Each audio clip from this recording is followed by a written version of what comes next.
여호와는 나의 목자시니 내게 부족함이 없으리로다. 그가 나를 푸른 풀밭에 누이시며 쉴만한 물가로 인도하시는도다.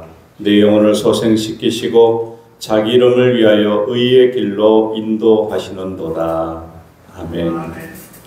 자애로우신 하나님 아버지, 지난 한 주간 동안 베풀어 주신 사랑과 은혜와 인도하심에 감사드립니다. 일주일 동안 주님의 말씀을 읽으며 깨닫는 대로 실천하고 살고자 했지만 부족한 점이 많았습니다. 부족한 인간의 힘으로는 유혹을 이기지 못하고 언제나 넘어집니다. 오늘 거룩한 주일을 맞이해서 더욱 특별한 은혜를 사모하며 성주로 나와사오니 부족한 저희들을 홀로 두지 마시고 진리의 말씀을 보내어 주옵소서. 성령님께서 주시는 감동으로 지난 한 주간 풀지 못했던 문제가 해결되게 하시고 질병으로 고통받는 육신을 강건하게 고쳐주옵소서. 죄로 인해 심령이 억눌렸던 자녀들에게는 진리로 자유케 하여 주옵소서. 예수님 이름으로 기원하옵나이다. 아멘. 다 함께 찬송가 309장 함께 찬송합니다.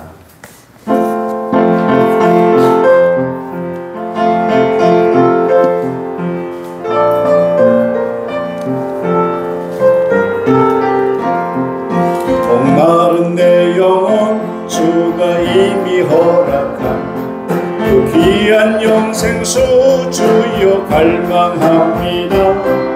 그 약속 따라서 힘써 간구하오니 오 주여 내 기도 어서 들어주소서. 예수의 사랑 바다 물결같이 내게 임하니 영광의 물결을 온전히 사여서 내 영혼의 기쁨 한량 없도다. 주 내게 약속한 금비 내려주시려 은혜의 저구름 건너편에 떠올라 그 귀한 등조가 내게 밝히 보이니 나 힘을 다하여 주께 간구합니다. 예수의 사랑 바다 물결같이 내게 임하니 영광의 물결에 온전히 쌓여서 내 영혼의 기쁨 한량 없도다. 은혜의 소낙비 지금 흡족히 내려 구원의 큰 강물 흘러차고 넘쳐서 내 주한 모두 씻어버리니 나 지금 은혜를 충만하게 받았네. 예수의 사랑 바다 물결같이 내게 임하니 영광의 물결에 온전히 쌓여서 내 영혼의 기쁨 한량 없도다. 그 차고 넘치는 주의 은혜의 물결 힘차게 밀려와 내게 만족합니다. 오 할렐루야로 주를 찬송하오니 내 맘의 기쁨이 항상 충만함이라. 예수의 사랑 바다 물결같이 내게 임하니 영광의 물결 온전히 쌓여서 내 영혼의 기쁨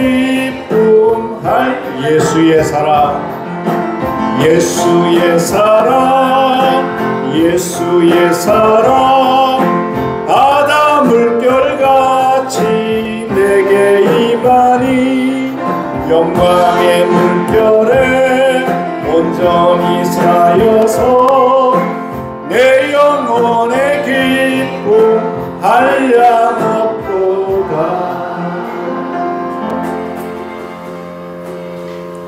사도신경으로 우리들의 신앙을 고백합니다. 전능하사 천지를 만드신 하나님 아버지를 내가 믿사오며 그 외아들 우리 주 예수 그리스도를 믿사오니 이는 성령으로 있게 하사 동정연말에 나시고 본디오 빌라도에게 고난을 받으사 십자가에 못 박혀 죽으시고 장사한 지 사흘 만에 죽은 자 가운데서 다시 살아나시며 하늘에 오르사 전능하신 하나님 우편에 앉아 계시다가 저리로서 산자와 죽은 자를 심판하러 오시리라. 성령을 믿사오며 거룩한 공예와 성도가 서로 교통하는 것과 죄를 사하여 주시는 것과 몸이 다시 사는 것과 영원히 사는 것을 믿사옵나이다. 아멘. 성시교독 하겠습니다. 주보 중앙에 성시교독 있습니다. 어리석은 자는 그의 마음에 이르기를 하나님이 없다 하는도다. 그들은 부패하고 그 미식이 가해지나니 선을 행하는 자와 없다. 여호와께서 하늘에서 인생을 굽어 살피사 지각이 있어 하나님을 찾는 자가 있는가 보려 하신즉 다 치우쳐 함께 노로운 자가 되고 선을 행하는 자가 없으니 하나도 없도다. 죄악을 행하는 자는 다 무지하냐. 그들이 떡 먹듯이 내 백성을 먹으면서 여호와를 부르지 아니하는도다. 그러나 거기서 그들은 두려워하고 두려워하였으니 하나님이 의인의 세대에 계시니라. 너희가 가난한 자의 계획을 부끄럽게 하나 오직 여호와는 그의 피난처가 되시도다. 이스라엘의 구원이 시온에서 나오기를 원하노라. 여호와께서 그의 백성을 보로 된 곳에서 돌이키실 때에 야곱이 즐거워하고 이스라엘이 기뻐하리로다. 아멘. 다 함께 찬송가 421장 함께 찬송합니다.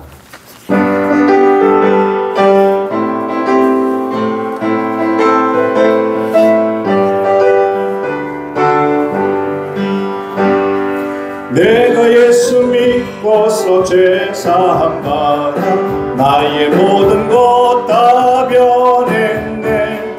지금 내가 가는 길 천국길이요 주의 피로 내 죄가 씻겼네. 나의 모든 것 변하고 그 피로 구속 받았네.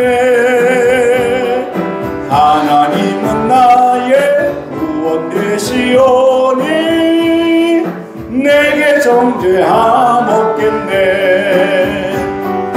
주님 밝은 빛 되사 어둠에 치니 나의 모든 것 다 변했네. 지금 내가 주 앞에 온전케 되는 주의 공로를 의지함일세. 나의 모든 것 변하고 그 피로 구속 받았네. 하나님은 나의 구원 되시오니 내게 정죄함 없겠네. 내게 성령이 임하고 그 크신 사랑 나의 맘에 가득 채우며 모든 공포 내게서 물리치시니 내 맘 항상 주 안에 있겠네. 나의 모든 것 변하고 그 피로 구속 받았네. 하나님은 나의 구원 되시오니 내게 정죄함 없겠네. 기도하겠습니다. 사랑과 은혜가 풍성하신 하나님 아버지, 천지 만물의 주제시요 만유의 주 되시는 우리 하나님, 우리가 한 주간을 보내면서 우리 각자의 생각대로, 우리의 발걸음대로, 우리의 걸음대로 살아왔던 한 주간이었습니다.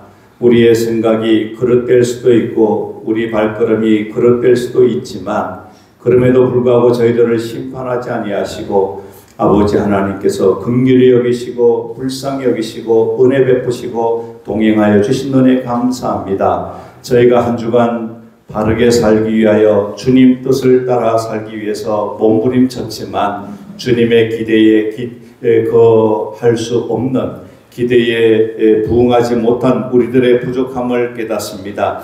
오늘 아버지 하나님, 우리가 온 마음 온 정성 다하여 주님 앞에 예배의 자리로 나오사오니 하나님 축복하여 주시고, 우리가 아버지 하나님 매주 하나님께서 주시는 그 귀한 신령한 은혜를 힘입고 승리하는 주의 백성들 되게 하여 주옵소서. 아버지 하나님, 특별히 하나님 앞에 간절히 바라옵기는 전 세계의 전쟁이 종식되게 하시고 미움과 다툼과 시기가 아버지 무너지게 하여 주시고, 또 자유 대한민국도 하나님께서 올바른 정의가 바로 설 수 있도록 도와주셔서 불의하고 부득한 모든 악한 죄자들 주님께서 단죄하여 주시고, 저들이 두 번 다시는 하나님을 두려워하지 않고 함부로 교회를 탄압하거나 또 아버지 나라를 어지럽게 하지 않도록 주님께서 은혜 베풀어 주옵소서. 우리가 할 수 있는 것은 하나님께 기도할 수밖에 없사오니 주여 우리의 기도를 들으시고 은혜 베풀어 주옵소서. 오늘 이 예배의 모든 시종 일관을 주님께서 주장하시고 인도하시고 함께하여 주옵소서. 예배의 주인 되신 우리 구주 예수 그리스도의 이름으로 기도드리옵나이다. 아멘.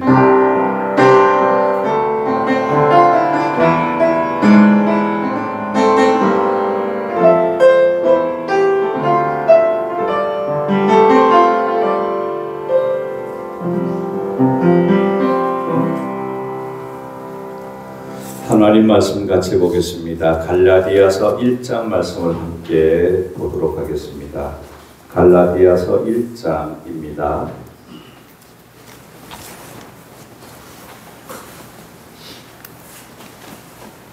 갈라디아서 1장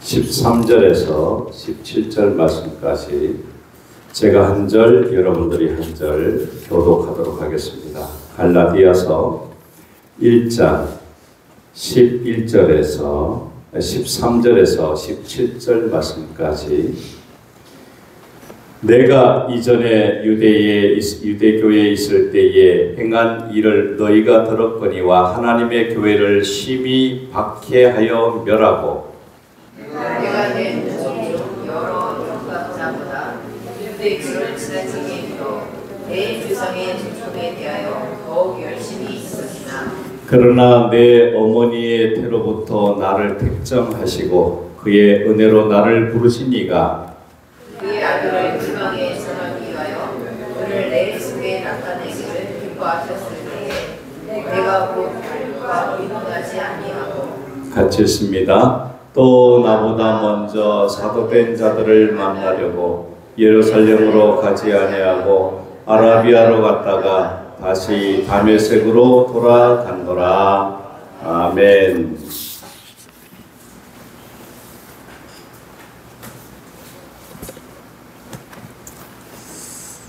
제가 아는 분 한 분이 아주 예전에 박정희 대통령이 새마을 운동을 같이 하자, 그래서 그 대통령이 그 선생님을 부른 적이 있습니다.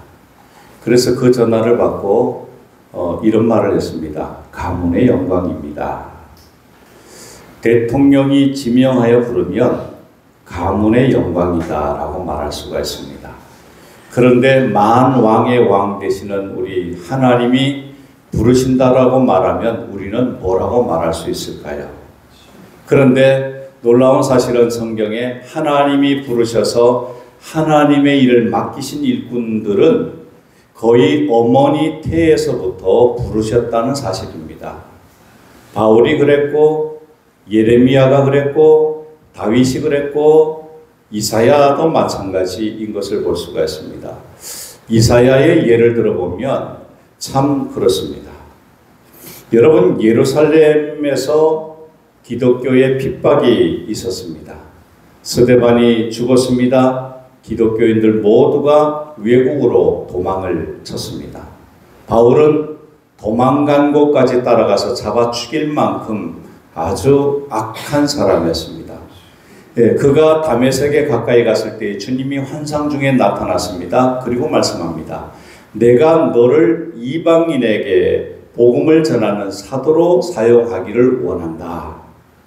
그래서 우리는 다메섹 도상에서 하나님께서 바울을 지명하여 부르신 것을 알고 있습니다. 그러나 바울은 그렇게 말하고 있지 않습니다. 오늘 읽은 말씀이 바로 그 내용입니다. 하나님께서 크게 사용하신 이사야 선지자도 그렇습니다.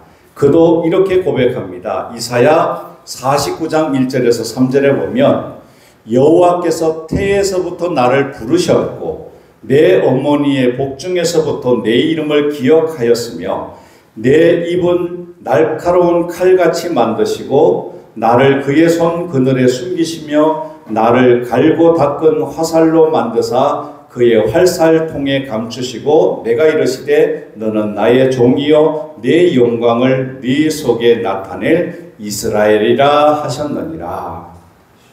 이사야를 부를 때에 이미 하나님께서 그를 쓰시기 위해서 태중 전부터 하나님이 그렇게 지명했던 것을 볼 수가 있습니다. 예레미야의 고백도 마찬가지입니다. 예레미야 1장 5절에 보면 내가 너를 모태에 짓기 전에 너를 알았고 네가 배에서 나오기 전에 너를 성별하였고 너를 여러 나라의 선지자로 세웠노라 하시기로. 이 땅 위에서 하나님의 일을 감당하는 사람은 모태에 들어가기 전부터 하나님께서 그렇게 계획을 하셨던 것을 볼 수가 있습니다. 이같이 바울도 이사야도 그리고 예레미야는 어머니의 태부터 하나님께서 지명하여 부르셨다라고 그렇게 고백하는 것을 볼 수가 있습니다. 성경의 수많은 사람들이 하나님의 부르심을 힘입었습니다. 그런데 지명으로 부르심 받은 후에 영성은 엄청나게 반응이 다릅니다. 오늘 우리는 하나님께서 이미 지명하여 부른 사람들입니다. 그 사람들의 유형이 있는데요. 그 첫 번째가 루시퍼의 반란입니다. 하나님께서 천지 창조를 하시기 전에 하나님 보좌에는 하나님 혼자 계시지 않았습니다.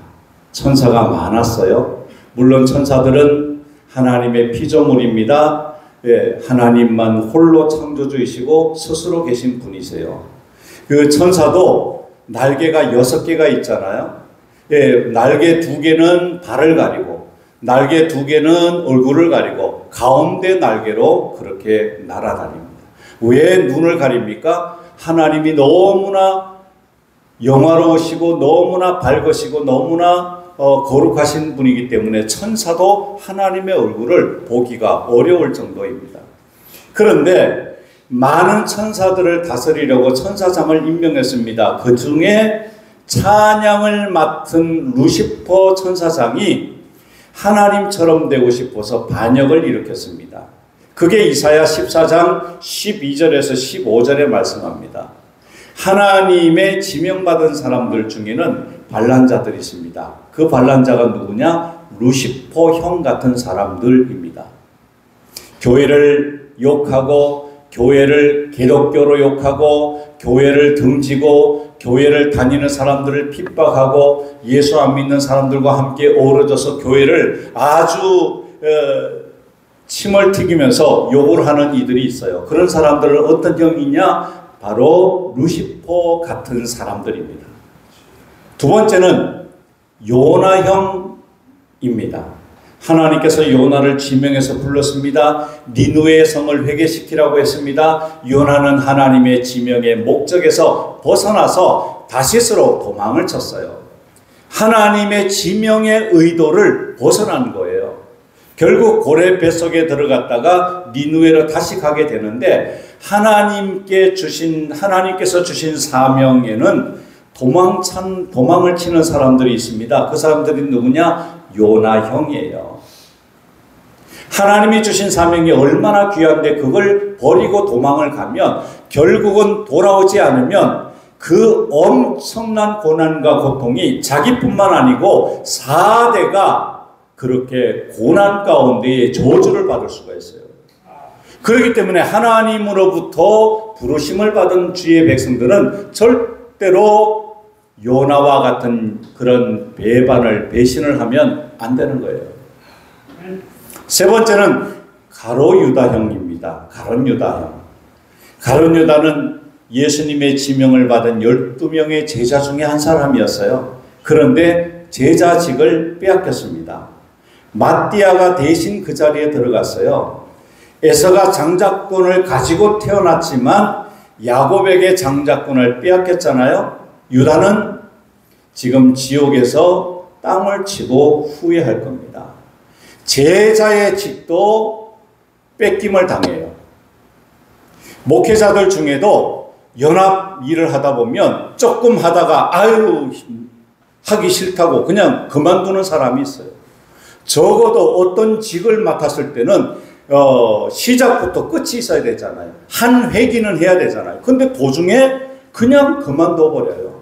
아주 내 마음에 안 들면 쉽게 그 직을 던져버리는 사람이 있어요. 절대로 옳지 않습니다. 직장 생활하는 사람도 직장을 들어가서 1년 동안은 무슨 일이 있어도 순종을 하고 일을 해야 되는데 1년도 안 돼서 그만두게 되면 퇴직금도 없고 아무것도 없어요.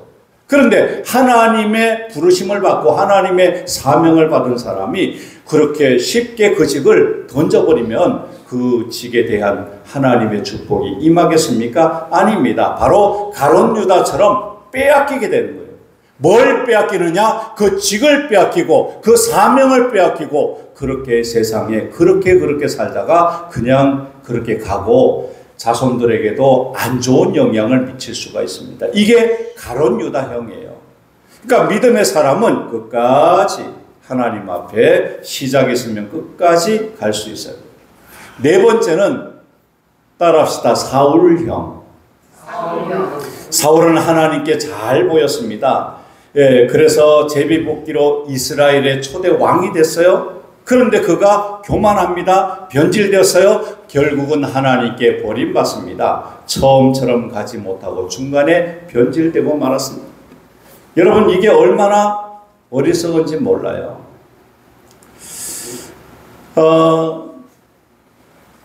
휴거슨 목사님이라는 분이 계신데 그분은 목회를 하면서 수많은 체험을 했어요.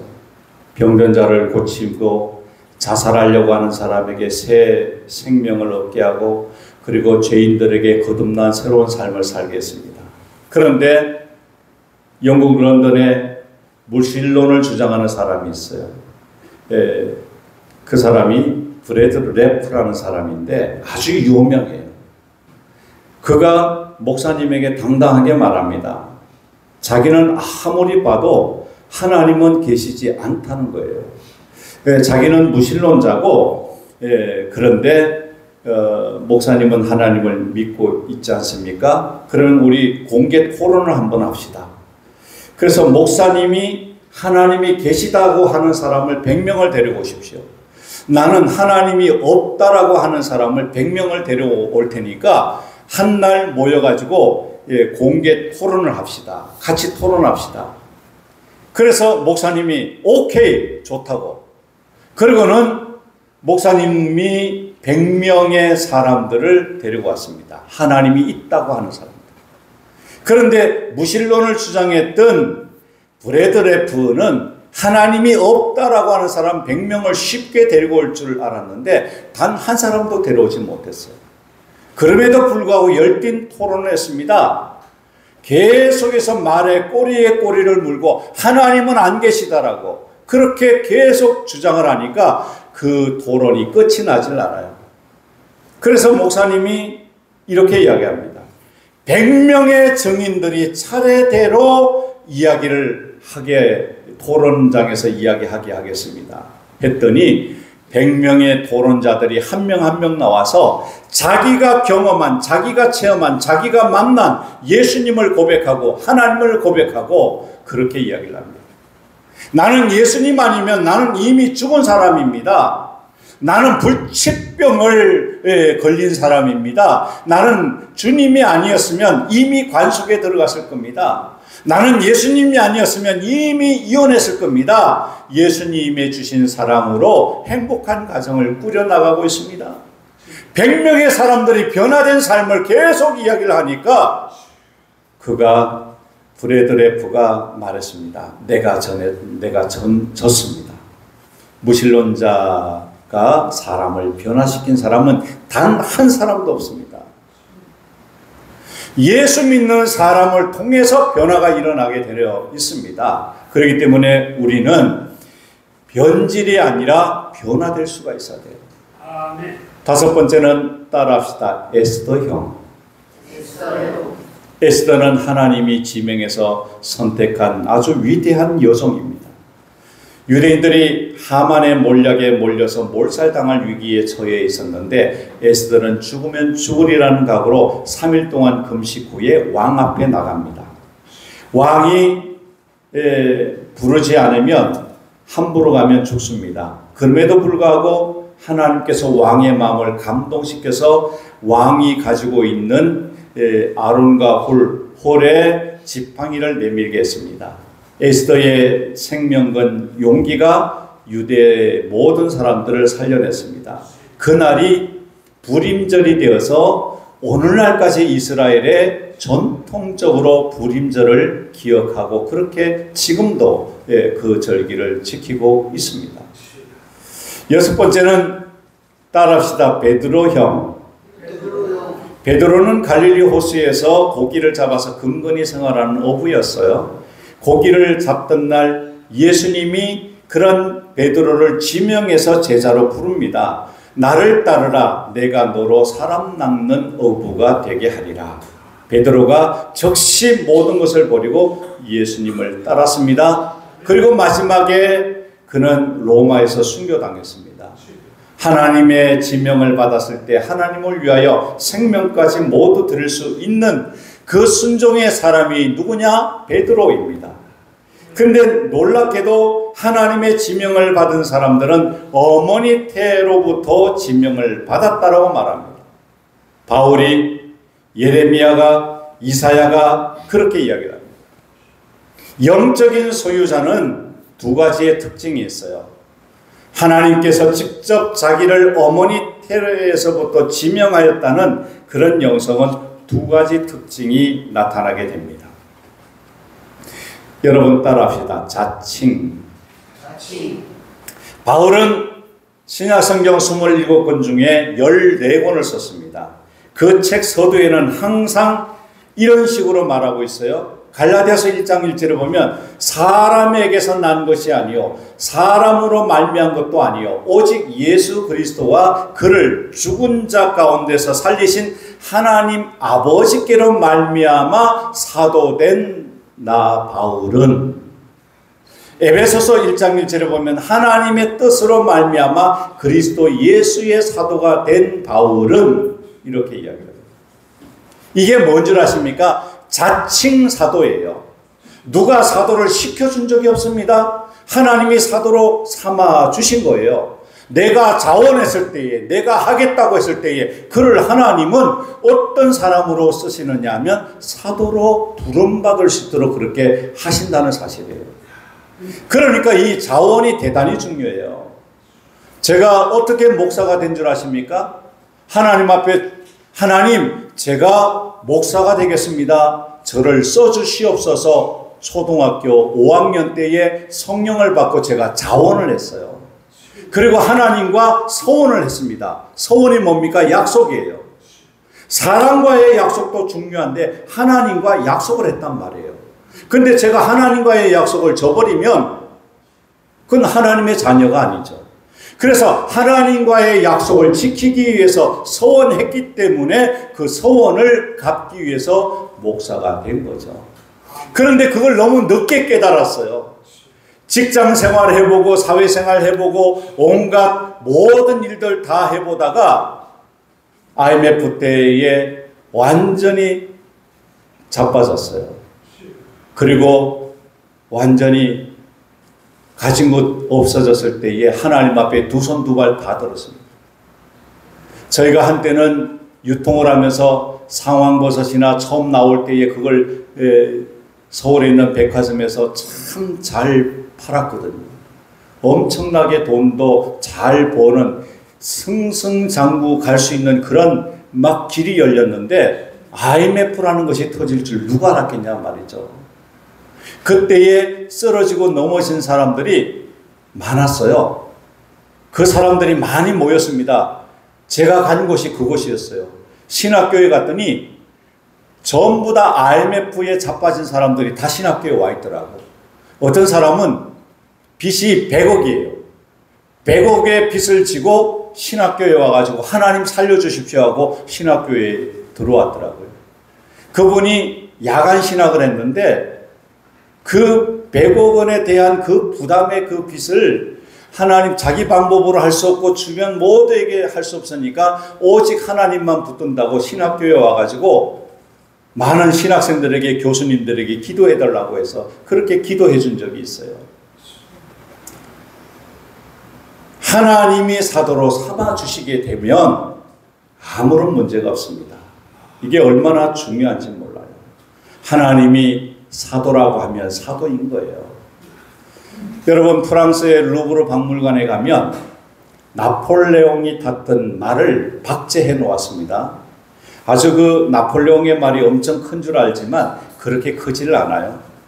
그런데 한때 나폴레옹이 그 말을 탔을 때에 이 말이 미친 듯이 펄쩍펄쩍 뛴 적이 있습니다. 막말로 막 너무 나대니까 나폴레옹이 그 말에서 떨어져서 크게 다칠 위기에 처했습니다. 그때에 말단 병사 하나가 목숨을 걸고 그 말을 엉덩이를 치면서 그 위에 올라타가지고요. 나폴레옹의 뒤에 올라타가지고 그 말을 고삐를 막 잡아당기면서 엉덩이를 치면서 워워해서 그 말을 안정시켰습니다. 나폴레옹이 너무 놀라가지고 말에 떨어지면 크게 다쳤는데 그 병사 때문에 이 나폴레옹이 안 다친 거예요. 그래서 그 나폴레옹이 그 병사에게 자네는 오늘부터 장교야. 그렇게 장교의 직을 임명합니다. 그랬더니 장교의 자리 가서 서 있었는데 장교 한 사람이 야, 너 왜 여기 와? 너 사병 자리로 가. 그리고 밀쳤습니다. 그랬더니 이 병사가 하는 말이 나는 장교입니다. 황제께서 나를 장교로 임명했습니다. 그 황제께서 장교라고 하면 장교인 겁니다. 저는 오늘부터 장교입니다. 그리고 장교의 자리에 섰습니다. 여러분, 하나님이 사도라고 하면 사도인 겁니다. 바울은 자칭 사도였어요. 모세는 자칭 지도자였습니다. 기도원은 자칭 장군이었습니다. 하나님이 지명한 사람들 모두가 자칭인 사람들이 성경에 즐비합니다. 우리가 태전부터 하나님의 지명을 못 받았습니까? 상관없어요. 내가 하나님의 일을 하겠다. 내가 헌신하겠다. 내가 충성하겠다. 그렇게 내가 자원하면 그 자원하는 것을 하나님이 인정하면 그 사람은 사역자요, 사명자요, 일꾼인 거예요. 여기에 아멘을 크게 하시기 바랍니다. 아멘을 안 하시네요. 자원할 사람이 없네, 주의 일에. 두 번째는요, 따라합시다. 자신. 하나님이 직접 나를 불렀다라는 영성을 가진 사람은 자신감 있게 살아갑니다. 그 높고 귀하신 분이 함께 하신다는 것을 믿기 때문에 그렇습니다. 그게 얼마나 중요한지 몰라요. 어떤 기업가들의 모임 속에서 사람들이 술잔을 들고 축배를 올리면서 선창으로 외쳤습니다.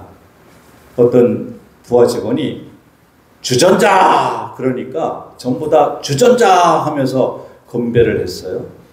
그래서 처음 참석한 분이 저 주전자가 무슨 뜻입니까?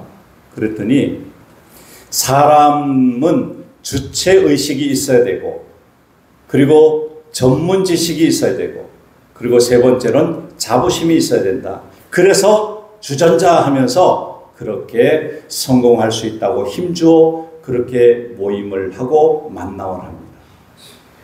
자부심을 가지고 산다라는 것은 당당하고 삶에 큰 에너지, 큰 공급을 할 수가 있습니다.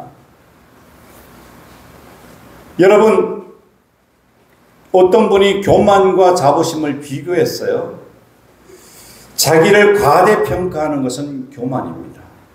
자기를 과소평가하는 것은 비굴한 겁니다.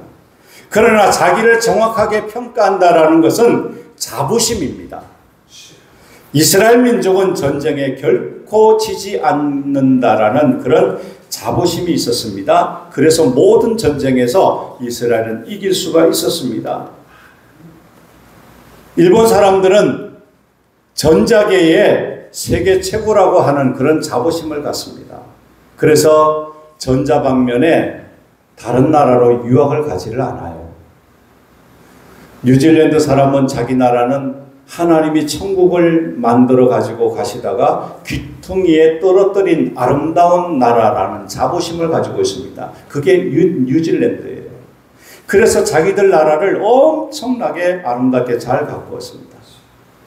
캐나다는 세계에서 가장 아름다운 정원을 경치를 가지고 있다고 자부심을 가지고 있습니다.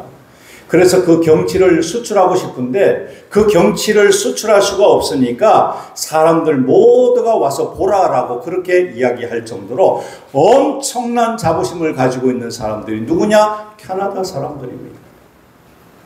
여러분, 우리는 어떻습니까? 하나님의 지명을 받은 일꾼이라는 그런 영성과 자부심을 우리가 가지고 하루하루 살아갑니까? 선택에 대한 자부심이 있어야 됩니다. 우리는 하나님이 택하여 주셨다라고 하는 자부심을 가지고 살아가야 돼요. 아멘. 대통령이 부르기만 해도 가문의 영광이다라고 이야기를 하는데 우리는 하나님의 택하심을 받은 존재인데 얼마나 자부심을 가져야 됩니까? 베드로는 우리를 향해서 하나님이 택하신 족속이라고 말합니다. 하나님이 택해 주셨다라는 거예요. 택하신이라는 말은 히브리어 원어에 보면 에클레크토스라고 말합니다. 그런데 이게 가장 귀한 것을 선택할 때에 사용하는 언어가 바로 이 언어예요. 에클레크토스. 따라합시다. 에클레크토스. 가장 귀한 것을 선택할 때에 에클레크토스라고 말합니다. 여러분, 하나님은 우리를 택하시기 위해서 예수 그리스도를 보내어 우리를 대신해서 십자가에 피 흘리게 하고 죽게 하셨습니다. 아주 비싸게 선택한 우리들입니다. 그래서 너희는 택하신 족속이요 이렇게 말하잖아요. 이 말 속에는 엄청난 대가가 거기에 지불되어 있는 겁니다. 그래서 우리는 자부심을 가져야 돼요. 아멘. 이사야는 말합니다. 내가 너를 구속하였고 내가 너를 지명하여 불렀나니 너는 내 것이라. 예수님은 이런 말씀을 우리에게 주셨습니다. 요한복음 15장 16절에 보면 너희가 나를 택한 것이 아니요 내가 너희를 택하여 세웠으니 이는 너희로 가서 과실을 맺게 하고 또 너희 과실이 항상 있게 하여 내 이름으로 아버지께 무엇을 구하든지 다 받게 하려 하심이니라. 하나님이 택하셨습니다. 가장 자부심을 느낄 수 있는 그런 말이 아닐 수가 없어요. 어린아이들 3명의 아이가 앉아가지고 서로가 아버지를 자랑합니다. 한 아이가 이렇게 말합니다. 장로님인 아버지가 이야기를 듣고 있었는데 한 아이가 이렇게 말해요. 우리 아버지는 시장님과 친하다 그랬어요. 그러니까 옆에 있는 아이가 우리 아버지는 국회의원과 친하다 그래요. 그런데 정작 그 장로님의 아이는 아버지가 보고 있는 줄 모르고 그 장로님의 아들이 말합니다. 우리 아버지는 하나님과 친하다 그랬어요. 그래서 그 장로님이 야, 내가 헛되게 살지 않았구나. 내 아이가 하나님과 내가 친하다라는 것을 친구들에게 자랑합니다. 국회의원이 더 귀합니까? 시장이 더 귀합니까? 하나님이 더 귀합니까? 여러분, 하나님이 택하신 것이 가장 귀한 거예요. 영원한 것이기 때문에 그렇습니다. 여러분, 감리교를 창시한 요한 웨슬리는 죽을 때 자녀들을 다 불러 모았습니다. 그리고 자녀들에게 빈 지갑을 보여주면서 말했습니다. 나는 너희에게 가장 좋은 것을 물려준다.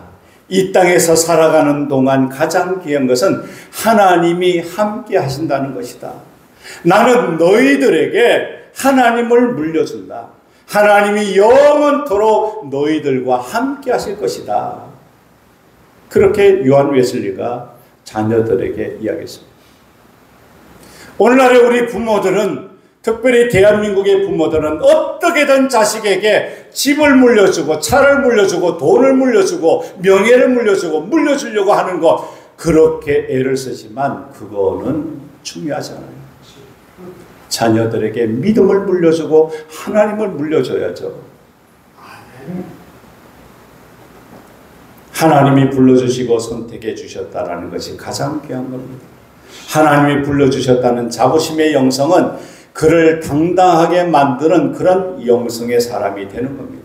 우리는 다 왕같은 제사장들입니다. 다시 말하면 늘 하나님과 만날 수 있는 존재라는 거죠. 그 하나님을 누구에게도 소개할 수 있고 만날 수 있다는 그런 의미입니다. 어느 누구에게나 하나님과 그 사람 사이에 다리를 놓는 사람이라는 그런 의미가 있어요. 늘 하나님을 경험할 수 있다라고 한다라는 그런 의미가 있습니다.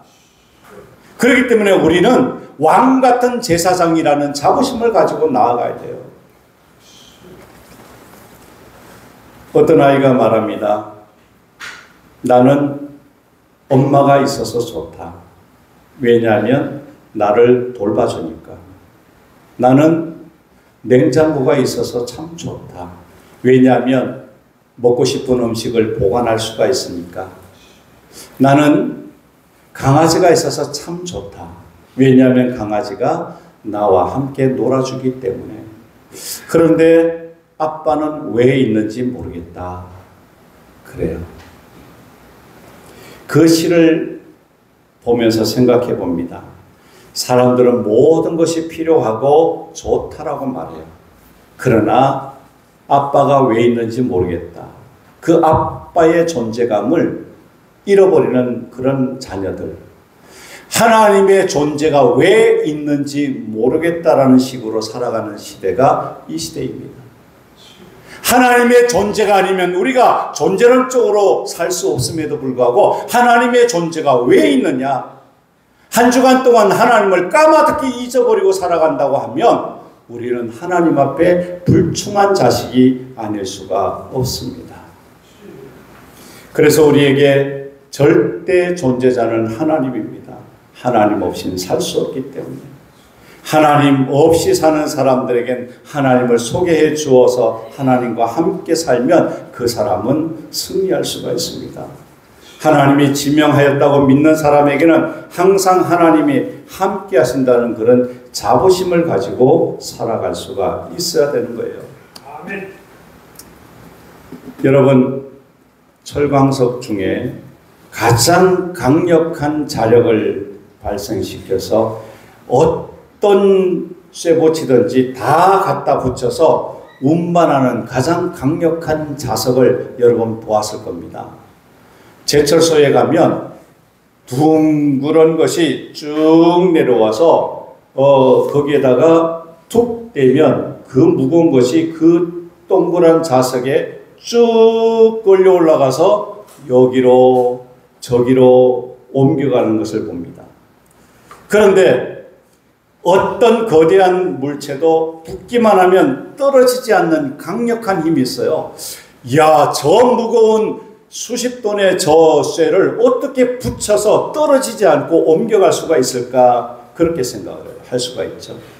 자동차도 그 둥그런 자석이 척 갖다 붙으면 자동차를 이리 옮기고 저리 옮겨도 자동차가 떨어지질 않아요. 그런데 그 자석의 이름이 뭐냐면 알리코입니다. 강력한 진함철이에요. 강력한 진함철을 만드는 재료입니다. 알루미늄과 니켈과 코발트를 합한 합금입니다. 그런데 이상합니다. 그 강력한 힘을 발휘하는 재료를 따로따로 놔두면 아무런 힘을 발휘할 수가 없어요. 그런데 그걸 합하여 놓기만 하면 강력한 힘이 생긴다니까요. 여러분 그런 장면을 보신 적이 있죠? 그걸 보면서 뭘 느낍니까? 우리 한 사람 한 사람은 힘이 없습니다. 그러나 하나님과 성령님과 우리가 합하면 놀라운 일을 일으킬 수 있고 놀라운 힘이 생기게 되는 거예요. 그 힘없는 사람이 전혀 다른 사람이 될 수가 있습니다. 그래서 바울이 고백합니다. 질그릇 같은 우리들이지만 하나님께서 함께 하심으로 나는 하나님의 사람으로 큰 일을 감당하고, 그리고 바울이 로마 교회를 향해서 외칩니다. 그렇게 하나님의 사랑에서 끊을 수가 없다라고 고백하면서 그렇게 이야기를 해요. 하나님이 지명하여 불렀다는 영성을 가진 사람은 자칭의 사람이 되고 자신감으로 승리하게 되는 겁니다. 오늘 우리는 그 놀라운 능력의 하나님이 나의 하나님이요, 그리고 나를 인도하시고 이끄시는 하나님이요, 나는 할 수 없으나 하나님이 나를 붙드시기만 하면 하나님께서 나를 통해서 위대한 일을 감당하게 하실 줄 믿습니다. 그 일에 우리 모두가 쓰임받는 저와 여러분 모두가 될 수 있기를 주님의 이름으로 축원합니다. 기도하겠습니다. 사랑과 은혜가 풍성하신 아버지 하나님 감사합니다. 우리를 택정하여 주셨습니다. 특별히 나를 택정하셨습니다. 나를 붙드신 것은 하나님의 뜻이 계신 줄 믿습니다. 창세전에 우리를 붙드셨습니다. 아버지 모세처럼 또 믿음의 위대한 사람들처럼 아버지 태중에 우리를 부르셨습니다. 우리가 하나님 앞에 택정받아서 주의 자녀가 되었사오니 우리가 부족하고 연약하지만 스스로가 자원하고 하나님의 말씀에 붙들려 살아가서 승리하는 믿음의 거장들 모두가 되게 하여 주옵소서. 감사드리며 예수님 이름으로 기도합니다. 아멘. 다 함께 찬송가 50장 1절 부르면서 우리 하나님께 봉헌하도록 하겠습니다.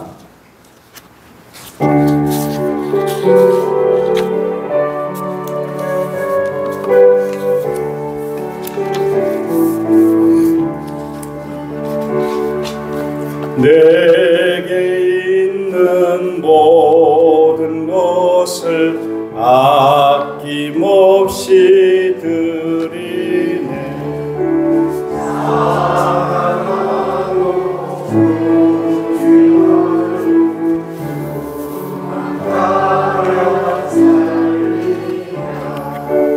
주께 드리네. 주께 드리네. 사랑하는 구주 앞에 모두 드리네. 아멘.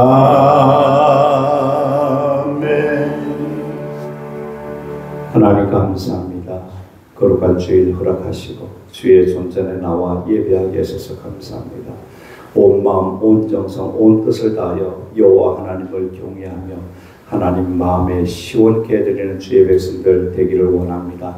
주님 저희들을 붙들어 주시고 우리의 모든 문제들을 해결하여 주시고 하나님 나라에 크게 위대하게 시대 말에 쓰임받는 주의 백성들 되게 하여 주옵소서.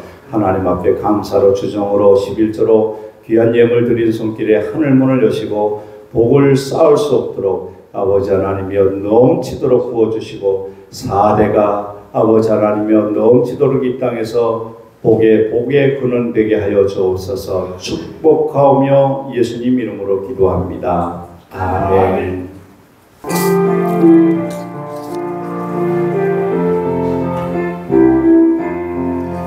바다 같은 주의 사랑 내 맘속 속에 넘치네. 우리 주 우리를 위해 보혈 흘려주셨네. 영원하신 주의 사랑 어찌 우리 잊으리.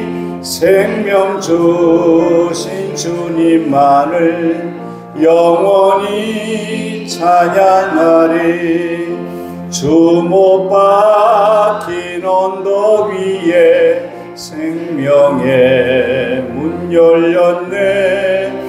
깊고 넓은 은혜의 샘 강과 같이 흐르고 하나님의 자비하신 이 땅 위에 넘치네. 평강의 왕 주님 예수 세상 죄 구속했네.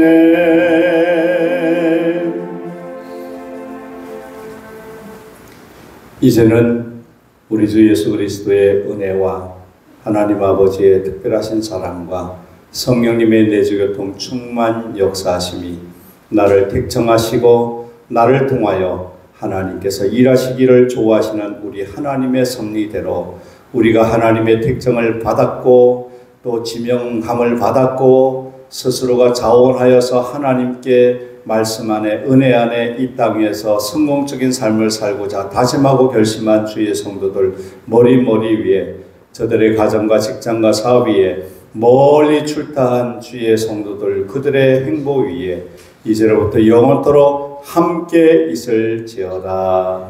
아멘.